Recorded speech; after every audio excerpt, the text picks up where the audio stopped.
ఈ మధ్య రిలయన్స్ సంస్థ 500 సిబిజీ ప్లాంట్స్ ఆంధ్రప్రదేశ్ రాష్ట్రంలో ఎస్టాబ్లిష్ చేస్తామని ఒక ప్రకటన చేసింది. అసలు ఈ సిబిజీ ప్లాంట్స్ లేదా కంప్రెస్డ్ బయోగ్యాస్ ప్లాంట్స్ అంటే ఏంటి అంటే ఇవి క్లీన్ ఎనర్జీ సెక్టర్లోకి వస్తాయి. అంటే ఎటువంటి పొల్యూషన్ లేని గ్యాస్ ప్లాంట్స్ని ఇవి రెడీ చేస్తాయి.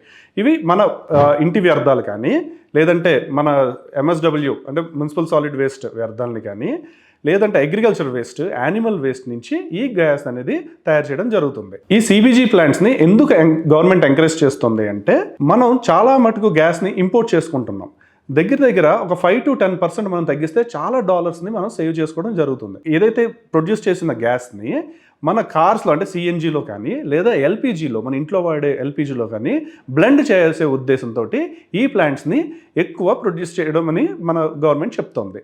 దీనివల్ల ఇండియా చాలా డాలర్ సేవ్ చేసుకుంటుంది, ఎన్విరాన్మెంట్ని కాపాడుకుంటాము, అలాగే తక్కువ కాస్ట్కి మనకి గ్యాస్ దొరికే అవకాశం